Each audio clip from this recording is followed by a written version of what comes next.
Hello, I'm in Victoria Park and I'm near the skate park, and what you're looking at here at the moment is a board that forms part of a picnic table, which I'll show you in a moment. It's been removed from the rest of the picnic table, and as I'm showing you with my shoes at the moment, there are some bolts that hold it in place, and those bolts need to be unscrewed with special tools. They don't just, the bolts just don't come out by themselves, so you need to bring a spanner and some other tools to remove that plank and put it there. Now, this is the next part of that picnic table. This is the frame from which that plank came, and you can see there are fixing points where my shoe is pointing now, and another one where my shoe is now, and another one where my shoe is now, and another one on the other end. So there are 4 fixing points where these planks are, and that is another plank that was part of that picnic table. And you can see again my shoes are showing you where the fixing points or where the bolts are that go into those fixing points. So special tools are needed to put these planks in place, and special tools are needed to remove them. Now we'll just look here at the picnic table in a moment, and you'll see the metal brackets or the metal that forms the frame of the table. This metal, I think, is cast iron, although if someone in the comments knows that it's something different, then please say so. Cast iron can be quite brittle, but nevertheless you can see by the way it's been twisted there and the way it's been broken off that it's taken some pretty heavy blows with a pretty solid instrument to smash that bracket off and damage the table the way it's been done. Now, this isn't about saying, blaming any particular person or any group of people. It's just pointing out that this is damage that's been done to this picnic table here, which is, as you can see, a part of a table and 2 benches under a shelter at the skate park in Victoria Park in Goulburn. This is a relatively new project that was built in 2 stages. The second stage costing around $500,000, and the playground, the skate park itself in total costing something like $800,000, with money provided by state and federal government as well as the council. You can see on this larger bench here, the end piece has been also removed, and I'm just pointing out here the fixing points again, 4 fixing points that require special tools, Phillips screwdrivers, hammers and spanners and things to remove them. And as you'll see, the end point on the other, or the end piece on the other side of the table, has also been removed. So have the screws or bolts, because they actually have nuts on the underside of them to hold them in place. So again, I'm making this point about special tools being needed, and one assumes being bought here deliberately with the purpose of setting about vandalising and damaging this equipment here.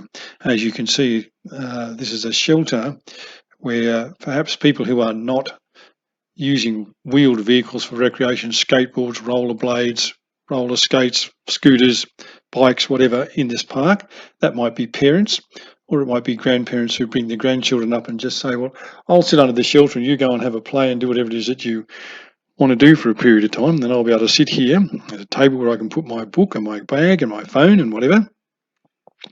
And perhaps we can even bring lunch and have some lunch, or go to the cafe at the pool and get something for lunch. Now, I'm showing you this particular thing because this is a shelter that was another shelter here.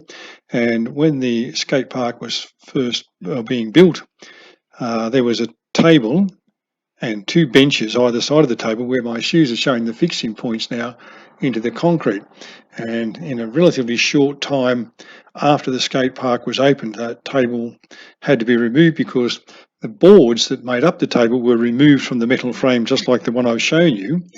And eventually there was just the metal frame, and rightly the council determined, well, just the metal frame by itself is dangerous. Someone could walk into it in the night or be running around or riding around or whatever, run into it and damage themselves and injure themselves.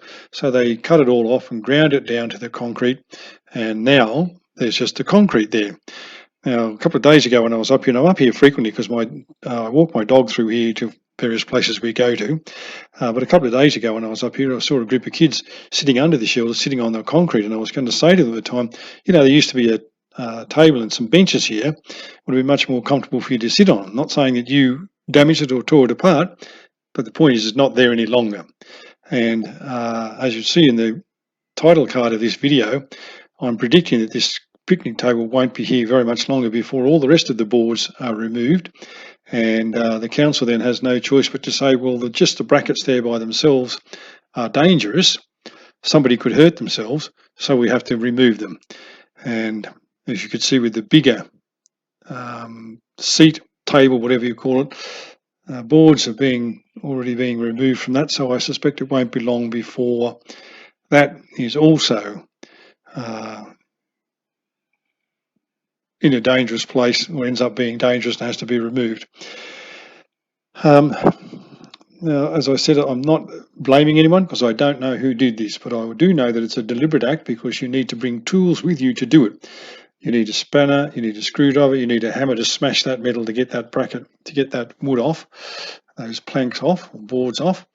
They don't, with normal wear and tear and just kids sitting on it, or people sitting on it, or at it, or it wouldn't break as a result of that. So it's a deliberate act by somebody who's bought a set of tools with the express purpose of doing that.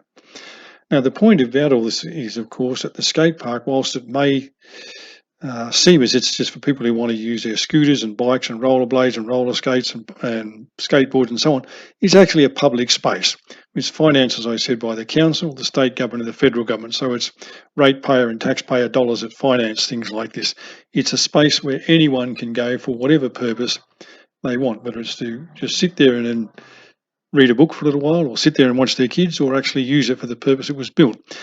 It becomes less of a public space if the facilities, such as the tables and chairs, are damaged and removed.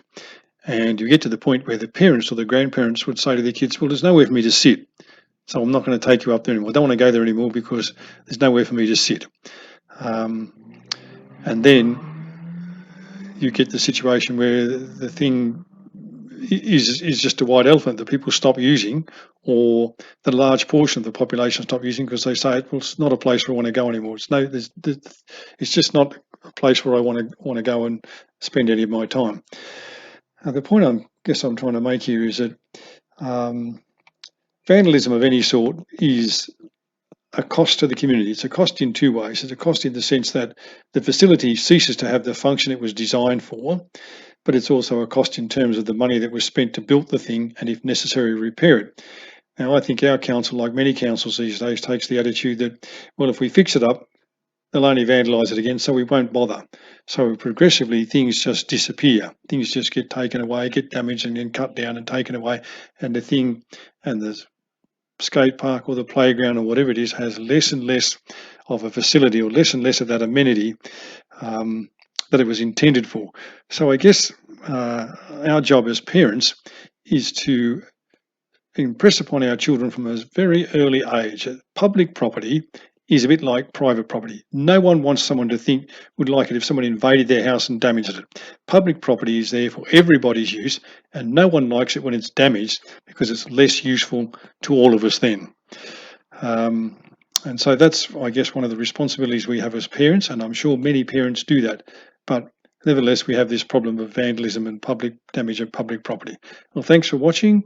If you have a comment of any sort, please make it in the comments and I will attempt to get back to you with my feedback when I'm able to. Thank you for watching. I'll talk to you again shortly.